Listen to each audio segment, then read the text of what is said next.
Buenos días, hermanos, que el Señor les bendiga. Qué gusto poder volver a encontrarnos aquí en la casa del Señor. Después de una semana más, el Señor nos tiene aquí, hermanos. Gloria sea a Él. Oremos. Amado Padre Celestial, en el nombre de Jesús, en esta mañana yo quiero agradecerte porque tú nos amas, Señor. Porque tú nos tienes con bien, porque tú nos has permitido llegar a este lugar, Señor, porque tú, Padre Santo, nos has guardado y porque tú nos tienes aquí para predicar tu palabra, Señor.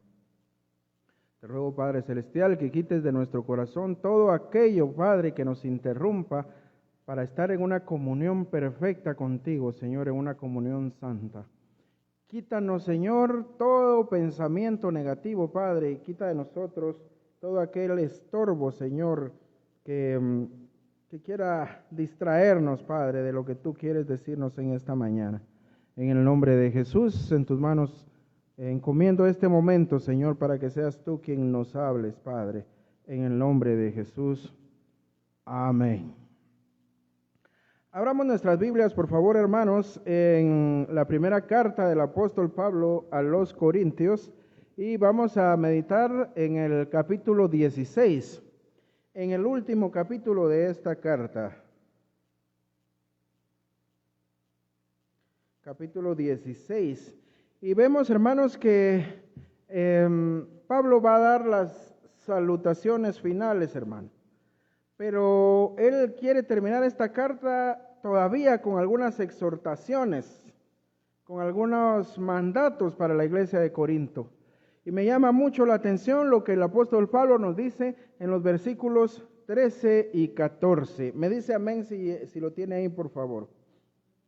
Gloria a Dios. Dice, velad, estar firmes en la fe, portaos varonilmente y esforzaos. Todas vuestras cosas sean hechas con amor. Gloria sea al Señor. En los versículos 13 y 14, hermanos, hallamos 5 breves exhortaciones. Son tan breves, hermanos, que solo ocupan un total de 12 palabras en el idioma original en que fueron escritas. 12 nada más. Aún incluyendo, hermanos, las preposiciones y los artículos. 12 palabras.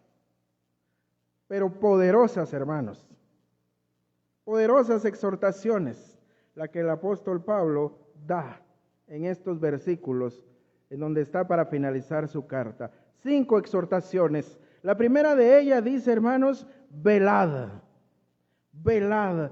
Velad quiere decir estar vigilantes. Es decir, hermanos, según indica el presente imperativo, quiere decir permaneced constantemente alerta.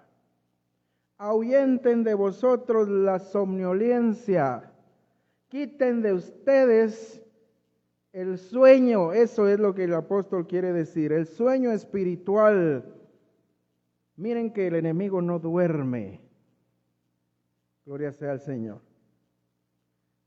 El apóstol Pedro decía, estad sobrios y velad. Velad porque vuestro adversario, el diablo, como león rugiente, está buscando a quien devorar, hermanos. El enemigo del creyente no duerme. Por lo tanto, el creyente debe estar siempre alerta, debe estar vigilante, hermanos. El Nuevo Testamento nos habla al menos de 6 cosas importantes por las que debemos estar vigilantes. Primera, debemos estar vigilantes en cuanto a Satanás. El enemigo de nuestras almas, hermanos, no se duerme, él no descansa, él no tiene día festivo, él no tiene asueto, él no deja de trabajar en su misión, hermanos, que es destruir, hurtar, matar y destruir. Él no se duerme, hermanos. Por tal razón, el creyente debe estar vigilante en cuanto a su enemigo. El apóstol Pedro decía, estad sobrios y velad, porque vuestro adversario, el diablo, como león rugiente, anda alrededor buscando a quien devorar, al cual resistid firmes en la fe. Amén. Primera de Pedro 5, 8 y 9. Deberíamos conocer bien las estrategias de Satanás, hermanos, que aunque son sutiles, las podemos identificar en 3 rubros o en 3 áreas, hermanos. Los deseos de la carne, los deseos de los ojos y la vanagloria de la vida. Estas 3 áreas, hermanos, son muy usadas por Satanás y nosotros debemos identificarlas. Repito, los deseos de la carne, hermanos, lo que el cuerpo pide, los placeres corporales. Los deseos de los ojos, hermanos, lo que nosotros vemos y desearíamos tener, aunque sabemos que no es bueno, aunque sabemos que es pecaminoso, aunque sabemos que a Dios no le agrada, y la vanagloria de la vida. ¿A quién no le gusta, hermanos, ser el más importante? ¿A quién no le gusta tener menciones honoríficas? ¿A quién no le gusta ser el invitado especial? ¿A quién no le gusta ser el centro de la atención, hermanos? Eso lo usa Satanás para hacer caer al creyente, para hacer que el creyente peque y así interrumpir la comunión que el creyente pueda tener con su Señor y Salvador. Por esa primera razón debemos estar vigilantes. Debemos velar, como dijo el apóstol, velad en cuanto a nuestro adversario, el diablo, hermanos. Segunda razón por la que debemos velar, por la que debemos estar vigilantes, hermanos, es en cuanto a las tentaciones. Nuestro Señor Jesucristo dijo, velad y orad para que no entréis en tentación. Mateo 14, 38. Si no estamos vigilantes constantemente, hermanos, y buscando la ayuda de nuestro Señor en oración, sucederá muy a menudo que vamos a ser presa de la tentación. Vamos a ser derrotados por la tentación, hermanos. Por esta razón debemos velar y orar. Cuando nuestros ojos espirituales, hermanos, están cerrados, están adormitados, podemos caer fácilmente en el pecado. Recuerde, número 1, debemos velar ante nuestro enemigo, el diablo, porque él no se duerme. Número 2, debemos velar, estar vigilantes en cuanto a la tentación, hermanos. Número 3, debemos estar vigilantes porque la apatía y la indiferencia hacia las cosas de Dios es algo muy común en el creyente, hermanos. La misma naturaleza del creyente pide eso. Si nosotros no estamos velando constantemente, si no estamos alerta, muy rápido, hermanos, vamos a comenzar a sentir indiferencia hacia las cosas del Señor. He conocido a mucha gente, hermanos, que antes estaba muy fervorosa en la iglesia y servían con gozo, con alegría, pero hoy, ¿dónde están? Han caído en un estado de alegría. Una persona es apática, es indiferente, es sensible y por lo tanto, hermanos, no puede estar velando. Se ha vuelto insensible. La Escritura nos pone de ejemplo en la iglesia de Sardis. Por supuesto que estaba espiritualmente viva. Creían que estaba espiritualmente viva. Ellos daban por sentado que estaban espiritualmente vivos. Dice la Escritura, porque tienes nombre de que vives. Amén. Pero era tan indiferente esta iglesia a las cosas del Señor, a la voluntad de Él, que ni siquiera se daban cuenta que estaba muerta. Tenía nombre de que vive, pero estaba muerta, hermanos. Sé vigilante y afirma las otras cosas que están para morir, les dijo el Señor, porque no he hallado tus obras perfectas delante de Dios. Acuérdate pues de lo que has recibido y oído, y guárdalo y arrepiéntete. Pues si no velas, vendré sobre ti como ladrón y no sabrás a qué hora vendré sobre ti. Amén.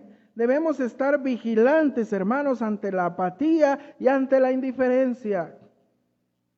Que no nos sean indiferentes las cosas del Señor, hermanos, por más atosigados que estemos con todo lo de este mundo, hermanos. Por más presionado que esté usted con los estudios, con la universidad, con el trabajo, con todo lo que usted quiera, pero que nunca deje usted de estar vigilante, que para no caer en indiferencia, para no caer en apatía ante las cosas del Señor. Porque nos podemos estar esforzando mucho en otras áreas de la vida, pero si no tenemos al Señor, nada somos. Separados de Él, nada podemos hacer, hermanos. Debemos velar para que no caigamos en apatía y en indiferencia. Número 4. Los cristianos debemos estar vigilantes ante los falsos maestros, sobre los cuales el Nuevo Testamento nos ha advertido muchas veces. Dice la palabra de Dios en 2 de Pedro capítulo 2 y versículo 1.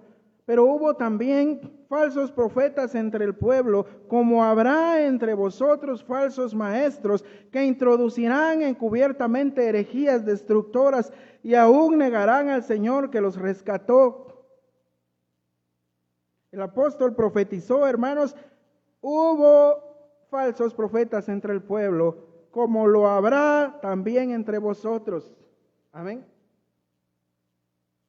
Me llama mucho la atención, hermanos, que las iglesias en la actualidad hasta invitan a los falsos maestros para que estén entre ellos. Hasta los quieren tener dentro de sus filas, hermanos.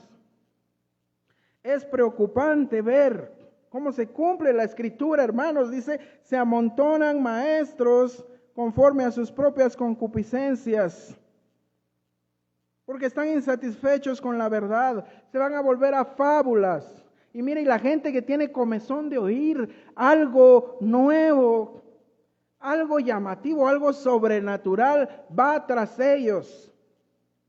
Y lo más triste es que muchas congregaciones que son llamadas evangélicas están dando paso a estos falsos maestros, hermanos.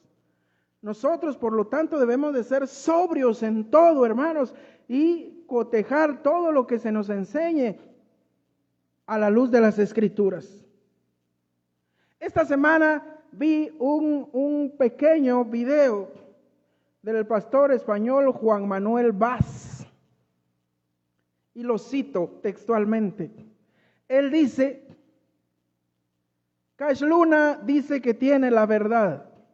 Guillermo Maldonado dice que él tiene la verdad. Los mormones dicen que ellos tienen la verdad. El catolicismo romano dicen que ellos tienen la verdad. ¿Cómo saber quién tiene la verdad? Dice el pastor Vaz.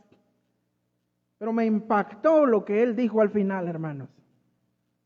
Todos dicen que tienen la verdad, pero sabe, la verdad solo la vamos a conocer si nosotros tomamos la Escritura y comenzamos a cotejar lo que ellos dicen a la luz de la palabra de Dios. Si nosotros jamás abrimos la Escritura para escudriñarla, lo que dijo aquel, él dice que es la verdad, pues ahí me voy. Lo que dijo este otro, pues él dice que es la verdad, pues ahí me voy. No, hermanos, como dice el pastor Juan Manuel Vaz, hasta que nosotros agarremos la Escritura y pidamos la guía del Espíritu Santo y cotejemos esas doctrinas y esas enseñanzas a la luz de la palabra del Señor, vamos a saber quién está en la verdad y quién no lo está, hermanos. Pero es nuestro deber escudriñar. Por eso debemos estar alerta, debemos velar, hermanos. Porque, como dijo el apóstol Pedro, habrá también entre nosotros falsos maestros. Y los hay, hermanos. Y los hay. Número 5. Debemos velar y debemos orar, hermanos, como nuestro Señor lo dijo, para no caer en tentación. La oración nos fortalece, hermanos.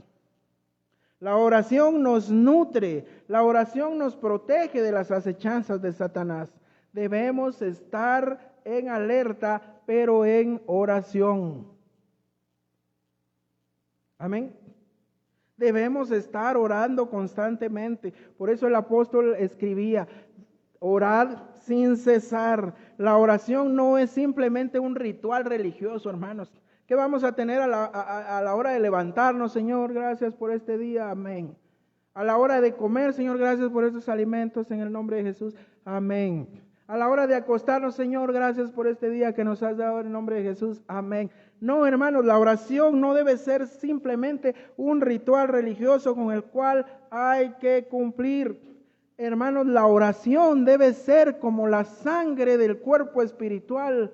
Amén. La oración debe ser como esa sangre que mantiene viva el cuerpo. Así el cuerpo espiritual se mantendrá vivo con la oración, hermanos. Debe ser la oración del creyente, debe de ser como los latidos del corazón humano. Que si éste se detuviera, entonces el cuerpo dejaría de vivir. La gente que deja de orar, hermanos, está agonizante. Si no es que ya está muerta espiritualmente, hermanos. Debemos de estar alertas orando. Y la sexta y última razón por la cual debemos de velar, hermanos, de estar los cristianos alerta, es por el regreso de nuestro Señor Jesucristo. Debemos estar vigilantes y anhelantes, porque en cualquier momento nuestro Señor Jesucristo regresa y se lleva a su iglesia, hermanos. Los dos grandes motivos por los que tenemos que vivir fielmente, hermanos, para Cristo, son recordar lo que Él hizo por nosotros, hermanos, y esperar con confianza para lo que Él hará en su segunda venida, para lo que Él va a hacer cuando venga por su iglesia, hermanos. Velad pues, porque no sabéis a qué hora ha de venir vuestro Señor. Así dice la Escritura. Pero el día del Señor vendrá como ladrón en la noche. Amén. Esto quiere decir que vendrá en el momento que no se le espera, en cualquier momento, hermanos. Pedro nos lo dice así. Por lo tanto, ¿cómo no debéis vosotros andar en santa y piadosa manera? Por eso debemos velar, hermanos. El apóstol Pablo en sus salutaciones finales en el versículo 13, la primera exhortación que da es velad, estar alerta, estar atentos. Número 2, él dice estar firmes en la fe. Debemos mantenernos firmes, hermanos, adheridos a la verdadera doctrina del Evangelio. Esta fe es la única que permitirá que estemos firmes en todo el tiempo contra las tentaciones del enemigo, hermanos. Pero la fe de la que Pablo habla aquí no es la fe que se refiere a confiar, ¿verdad? No es la fe que nos dice que es la certeza de lo que se espera y la convicción de lo que no se ve. Esa fe de la que Pablo está hablando es la sana doctrina. Amén. Aquella que decía Judas, por la cual debemos contender, hermanos. Esa fe, esa doctrina que una vez le ha sido dada a los santos. Debemos estar firmes en la fe. Eso quiere decir estar firmes en la sana doctrina que una sola vez nos ha sido dada y está plasmada en la Escritura. Esta es la fe por la que debemos pelear, hermanos. Por la que debemos pelear la buena batalla de la fe, como decía Pablo. Pablo dijo a los filipenses que esperaba escuchar de ellos que estaban firmes en un mismo espíritu, combatiendo unánimes por la fe del Evangelio. Lo que aquí tenemos a la vista es estar firmes por la sana doctrina. Estad firmes por la sana doctrina, hermanos. Satanás no puede arrebatarnos la fe salvadora.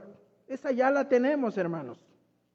Pero sí puede, y a menudo lo hace, oscurecer el contenido de nuestra fe, o sea, de nuestra doctrina. Satanás lucha por oscurecer el contenido de la doctrina sana y sólida, plasmada en la palabra de Dios. Si no nos aferramos con firmeza, hermanos, a las interpretaciones correctas de las Escrituras, podemos caer con facilidad en formas de pensar equivocadas, en creencias erróneas y hasta en comportamientos heréticos, hermanos. Fíjese que al parecer, hermanos, los corintios habían llegado a considerar la verdad de Dios mismo como una necedad. Los corintios se dejaron corromper, hermanos, por la influencia de sus amigos y vecinos incrédulos. Se dejaron corromper por la filosofía, por la sabiduría humana. Habían borrado su visión, hermanos, de la palabra de Dios. Al tratar de combinar la sabiduría humana con la sabiduría de Dios, habían carcomido la singularidad y la autoridad de la verdadera palabra de Dios revelada, hermanos. Y mire cuánto pasa eso ahora. Los nuevos líderes religiosos entremezclan, hermanos, quieren entremezclar la palabra de Dios y la quieren amalgamar con teorías de hombres, hermanos, con filosofías, con huecas sutilezas, como diría el apóstol. Y de esa amalgama que hacen, hermanos, sacan creencias religiosas distorsionadas, que comienzan basadas en un versículo de la Biblia, pero terminan en herejía, hermanos. Amén. Cierta religión nos dice, es que tal rezo a tal persona que no es Dios, por supuesto, es bíblico. Mire, aquí dice, ¿ve? Aquí dice, llena eres de gracia. Aquí dice, pero lo mezclan, hermanos. Porque en ese mismo rezo ponen un versículo de la Biblia, pero después le añaden, ruega por nosotros los pecadores a la hora y en la hora de nuestra muerte. Eso ya no es bíblico, hermanos. Pero hay una amalgama ahí, hay una mezcla de paganismo con algunos versículos de la Biblia. Y debemos, hermanos, de estar firmes en lo que es la enseñanza pura de la Escritura, sin mezclarla con nada que no venga de ella, hermanos. No salirnos de lo que está escrito, como decía Pablo a los corintios. Al tratar de combinar la sabiduría humana, hermanos, con la sabiduría de Dios, lo que se logra es herejía. Torcer una verdad, hermanos, es peor que una mentira. Pablo advirtió, nadie se engaña a sí mismo. Si alguno entre vosotros se cree sabio en este siglo, hágase ignorante para que llegue a ser sabio, porque la sabiduría de este mundo es insensatez para con Dios. En otras palabras, lo que el mundo considera sabiduría es una tontería delante de Dios, hermanos. Eso es lo que la palabra insensato quiere decir, tontería. Como muchos hermanos hoy profesan ser cristianos y consideran las Escrituras, hermanos, solo como un comentario humano sobre los puntos de vista acerca de Dios. Eso no puede ser, hermanos. Considerar la palabra de Dios, la Santa Escritura, solo como un comentario humano acerca de Dios. No, hermanos. Debemos velar, número 1. 2, estad firmes en la fe, que es en la doctrina que una vez nos ha sido dada por los apóstoles. Número 3, y es la que más me llama la atención de las que aparecen aquí, hermanos. Es la que más me llama la atención. Portaos varonilmente. Repito, portaos varonilmente. Mire, muchos de los corintios se habían portado como niños. Podemos ver en el capítulo 3 y versículo 1. Se estaban comportando como niños. No solo por las divisiones y los partidismos, sino también por sobrevalorar los dones menos importantes. Mire, este tercer principio para una vida cristiana eficaz es equivalente a ser maduro. Portarse varonilmente, en primer lugar, quiere decir ser maduro. Eso es lo que Pablo expresa aquí con la palabra varonilmente. Las ideas básicas, hermanos, sobre un valor maduro. La persona madura tiene un sentido de control, confianza. En cambio, la inmadura se porta infantilmente y no posee este control ni esta confianza ante las situaciones difíciles. O sea que al decir Pablo, pórtense varonilmente, quiere decir, pórtense maduros. Amén. Pablo les había rogado, hermanos, no, a los corintios, hermanos, no seáis niños en el modo de pensar, sino sed niños en la malicia. O sea, tengan la inocencia de un niño para hacer la maldad. Pero sean maduros en el modo de pensar. Amén. Hay que ser maduros, hay que ser sobrios. ¿Sabe qué es ser sobrio? Siempre se lo digo a mis hijos. Ser sobrio es lo contrario de estar ebrio. Un ebrio no está en sus 5 sentidos, hermanos. No controla. No se porta a la altura de las circunstancias. El creyente siempre debe ser sobrio. Amén. A menudo asociamos la palabra sobriedad con su contrario, ¿verdad? La borrachera, la ebriedad. Pero hermanos, se puede perder la sobriedad no solo con la borrachera. Hay gente que pierde la sobriedad, hermanos, por la emoción y dejan de actuar en sus 5 sentidos cuando están emocionados, hermanos.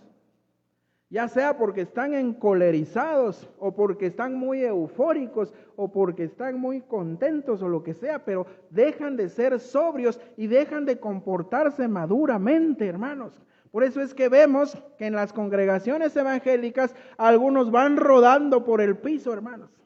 Dejan de ser sobrios. Es que el Espíritu lo tomó. No, hermanos, el Espíritu Santo no hace esas cosas. Debemos ser sobrios, debemos ser maduros, hermanos. Los corintios necesitaban crecer, hermanos, madurar. Incluso durante el tiempo que el apóstol los pastoreó, no pudo hablarles como a espirituales maduros, sino tuvo que hablarles como a carnales, como a niños en Cristo. O sea, personas que no se portaban sobriamente, no se portaban maduramente, hermanos. El apóstol Pablo les dijo, os di a beber leche y no vianda, porque aún no eran capaces. Portarse varonilmente, hermanos, también tiene otra connotación muy importante dentro de la iglesia. La Reina Valera traduce portarse varonilmente. Otras versiones traducen pórtense con madurez o pórtense con fortaleza. Pero a mí particularmente me gusta esta palabra, pórtense varonilmente. Amén. Pórtense varonilmente. Esto también quiere decir, pórtense como hombres. Sean hombres. ¿Y a quién se le da estas exhortaciones, hermanos? Pórtense varonilmente. ¿A quién?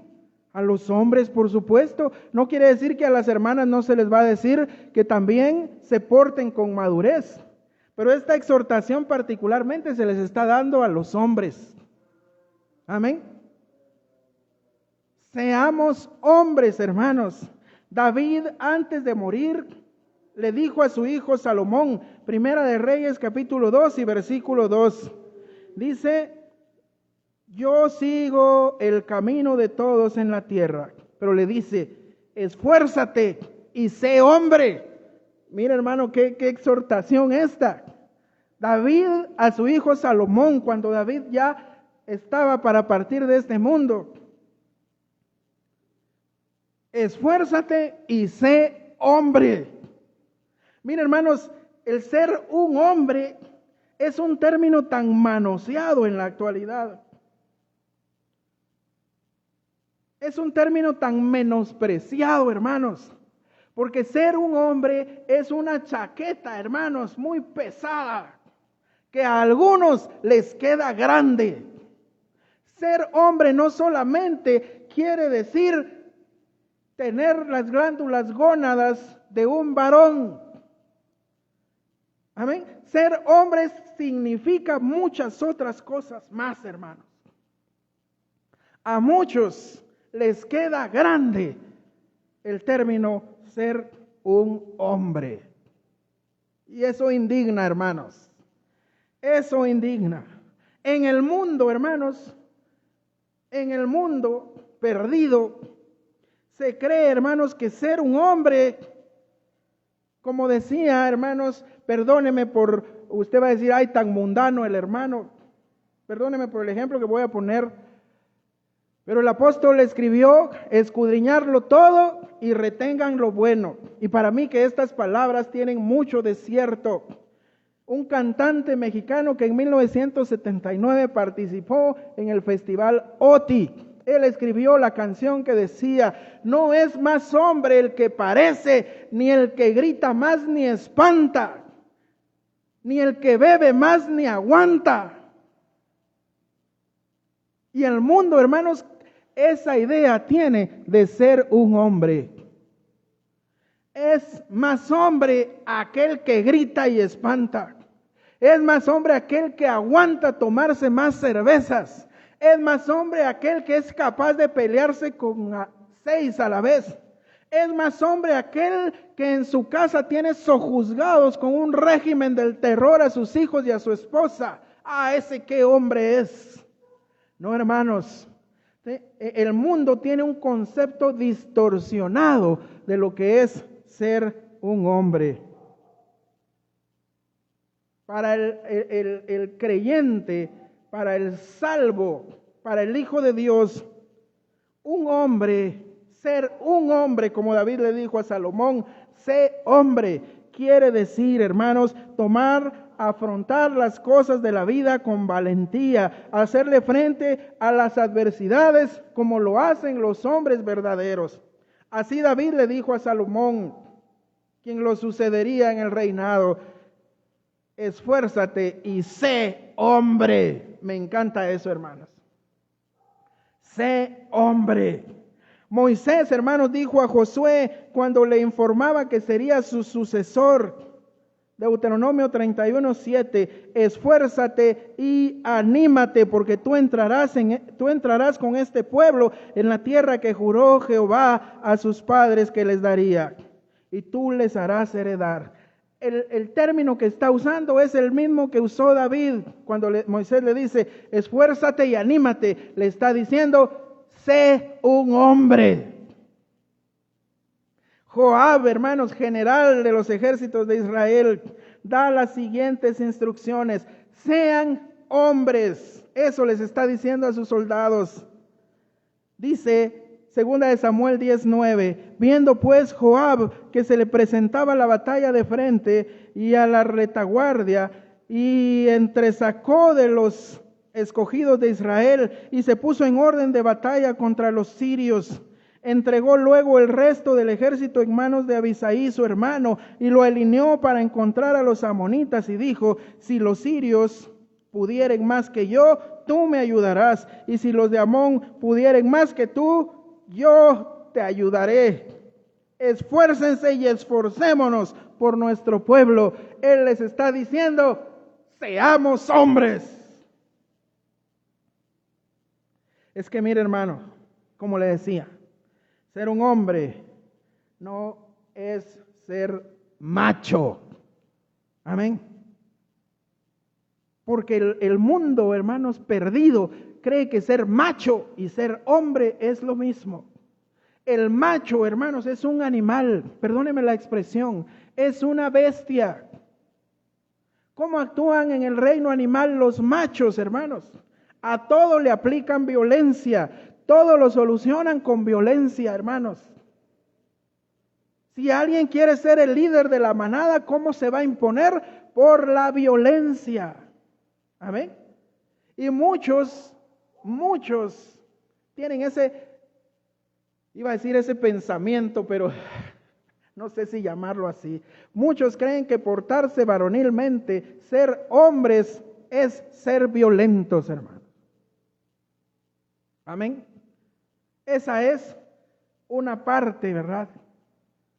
Un extremo. Ser hombre es es ser el que más grita. Ser hombre es aquel que más pega, es aquel que infunde más miedo, más terror. No, ese es un extremo, hermanos. Eso es ser macho. Otra idea distorsionada, hermanos, sobre lo que es ser hombre. Está todo lo contrario, hermanos. Mire, el varón, el creyente debe mantenerse aquí en un punto de equilibrio. Pero he conocido a muchos hermanos que diciéndose hombres no son capaces pero ni de cambiar la llanta de un carro. Conocimos aquí a una persona que cuando la llanta de su carro se ponchaba, él lo que hacía era pagar. Y si no estaba alguien para pagarle para cambiar la llanta, ahí se quedaba y no se movía. Eso no es ser hombre, hermanos. Ser un hombre también nos dice que debemos estar capacitados para desempeñar el rol que se nos ha encomendado por el Señor.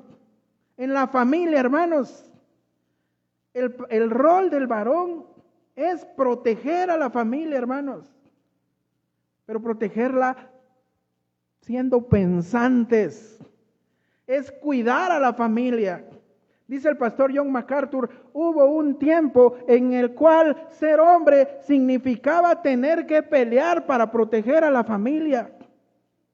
Hubo un tiempo en el cual ser hombre significaba tener los pantalones bien puestos y saber luchar para que nada ni nadie le hiciera daño a mi familia. Amén. Sin embargo, hoy en día también se ha ido del extremo de ser un macho violento a ser un pelele, hermanos. Hemos visto a muchos que la chaqueta llamada ser hombre les queda grande. Ante la primera adversidad salen corriendo, hermanos. Conocimos aquí un caso, una hermana que dice que todo iba bien, que se casó con su esposo y muy felices y que él la quería mucho, pero cuando nace su hija, la nena nació con un problema, hermanos. Nació sin sus extremidades superiores, sin sus bracitos. ¿Qué hizo este hombre? ¿Qué hizo al ver la situación? Al ver que iban a tener que luchar con esa adversidad por el resto de la vida de su hija. ¿Qué hizo? Salir corriendo y abandonarlas, hermanos. Eso no es ser hombre. Puede darle usted cualquier calificativo que quiera, menos ser un hombre. Aquel que sale corriendo ante la adversidad, hermanos, y deja a la esposa sola con los hijos porque hay algún problema serio, porque se quedó sin trabajo, porque se enfermó la esposa. Eso pasa mucho, hermanos. Conocimos a una señora a la cual le dio cáncer de mama. Ella ya falleció. Pero ¿qué fue lo primero que hizo el esposo al enterarse de la gravedad de la enfermedad, hermanos? ¿Qué fue lo que hizo? Irse. Esos no son hombres, hermanos. Son cualquier otra cosa menos hombres. Así como que cuando vio que su hija nació sin sus bracitos, lo que hizo fue irse. Y este otro que vio que su esposa tenía cáncer y lo que hizo fue irse, al igual que ellos, está en el mismo nivel aquel que deja a sus hijos por irse con otra mujer. Ese tampoco es hombre, hermanos. Un hombre se queda ahí, hermanos, afrontando la situación, por dura que ésta sea.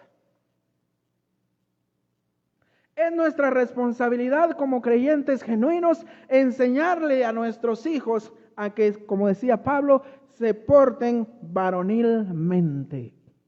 ¿Cómo va a ser eso, hermanos? Que en la casa hay un chorro que está goteando y goteando y no hay quien, hermanos, y no hay quien se atreva a cambiarlo.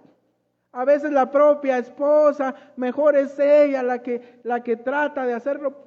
Y el esposo, no, es que él sí dice que él no se mete en nada. No, hermanos, es cierto, nosotros los esposos no podemos hacerlo todo, no somos expertos albañiles, ni fontaneros, ni plomeros, ni electricistas, pero algo debemos saber de todo eso, por lo menos lo básico, hermanos.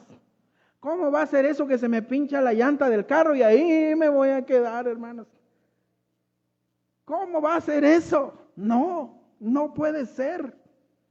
En la actualidad, este mundo perdido y corrompido se ha dedicado, hermanos, voy a ver si digo bien la palabra, a desvaronilizar a la sociedad.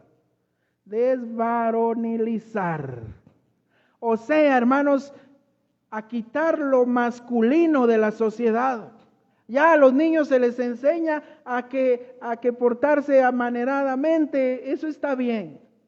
Los desfiles de modas, hermanos, en las modas, los atuendos de diseñador que son para hombre, ahora son faldas, hermano, faldas para hombre. ¿Cómo va a ser eso?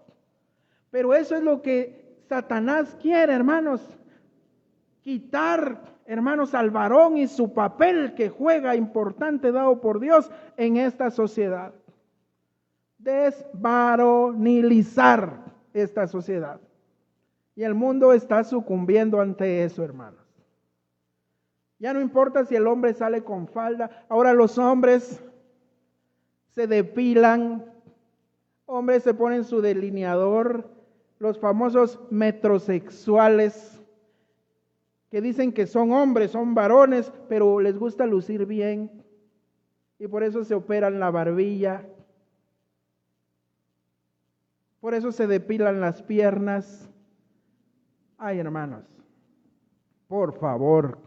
El apóstol Pablo nos dice a los varones, pórtense varonilmente.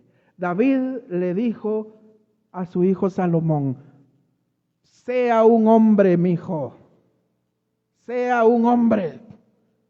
Y eso debemos enseñarles a nuestros hijos.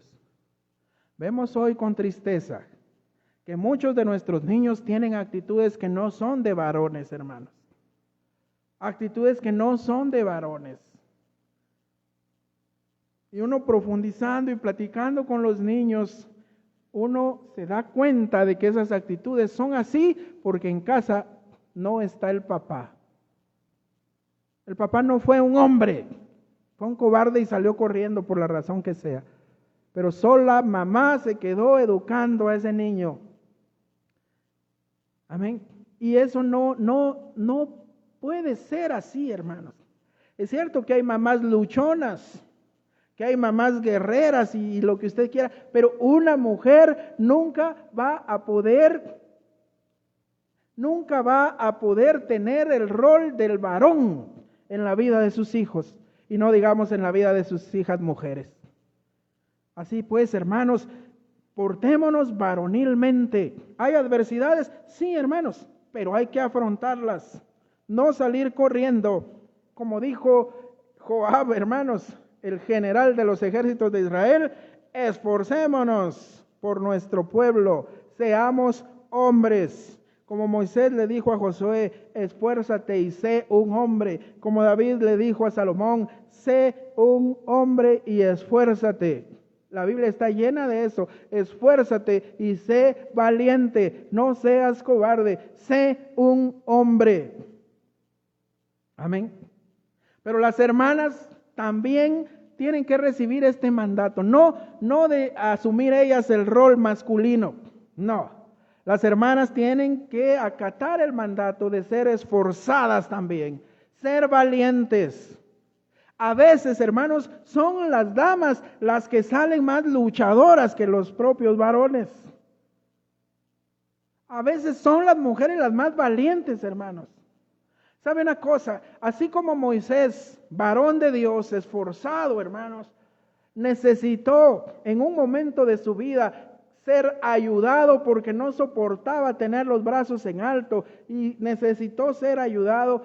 El varón también necesita ser ayudado, porque es cierto, hermano, los varones debemos de ser recios en el buen sentido de la palabra, debemos ser esforzados, debemos ser valientes, pero eso no quiere decir que somos máquinas insensibles, que tampoco, que nunca nos vamos a entristecer, que nunca nos vamos a preocupar, que nunca nos vamos a sentir solos. Eso no estoy diciendo eso, hermanos. La Escritura no dice eso.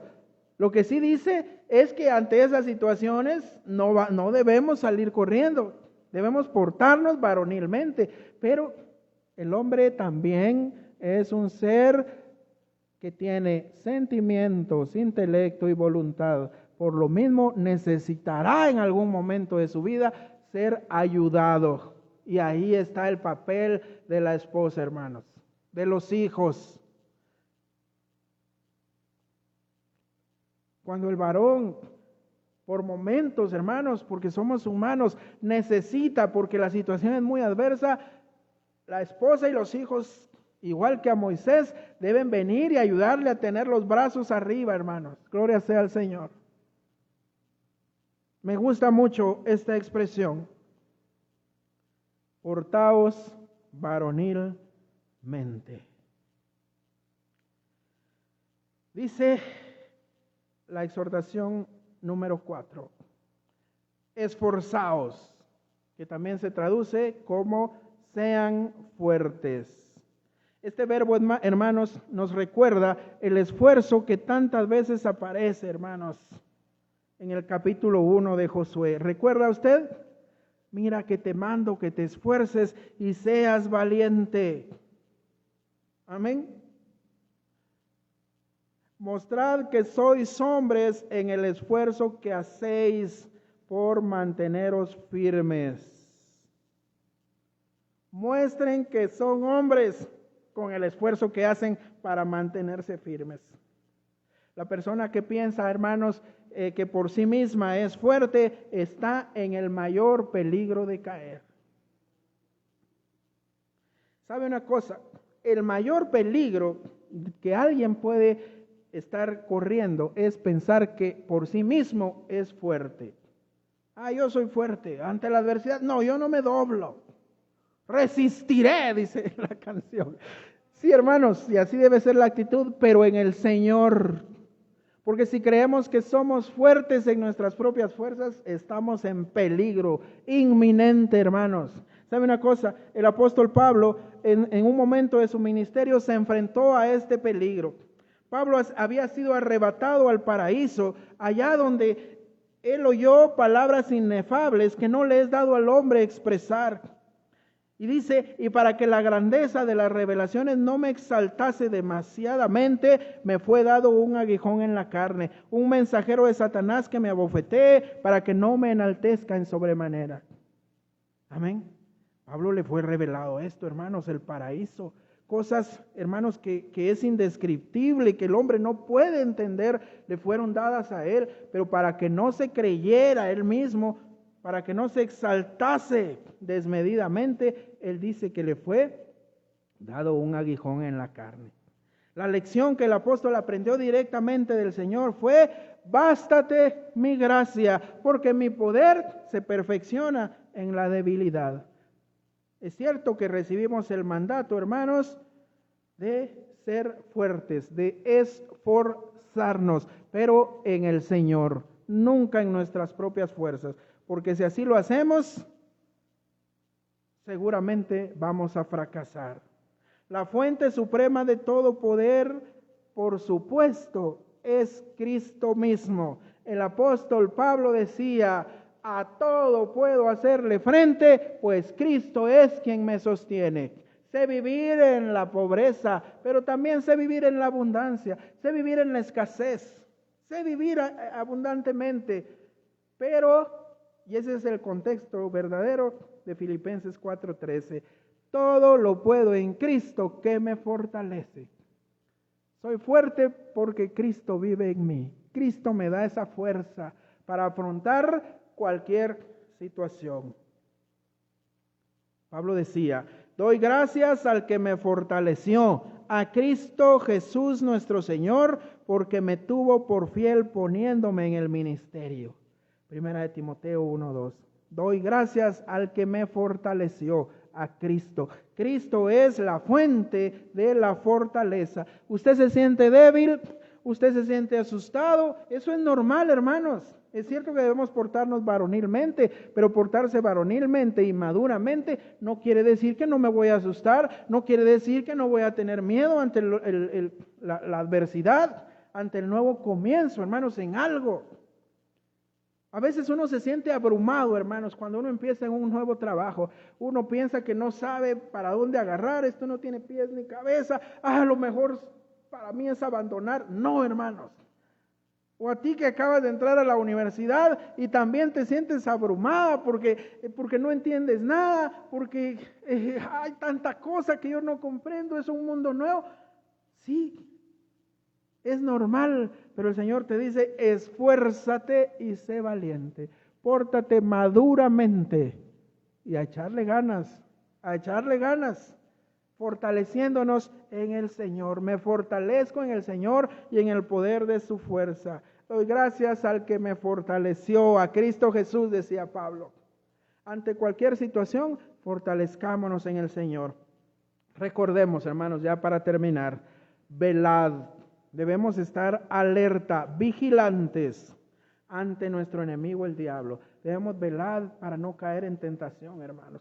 Debemos velar para estar atentos contra los falsos maestros. Debemos velar orando. Estad firmes. Firmes en la fe que una vez nos ha sido dada. Firmes en la sana doctrina basados en la Escritura. Número 3. Portarnos varonilmente. Para los hombres esto quiere decir portarnos como hombrecitos. Para los hombres esto quiere decir sé un hombre. Y para las damas esto quiere decir sé valiente. Amén. Sé madura. Y para los hombres también. No portarnos como niños, hermanos. Portarnos maduros.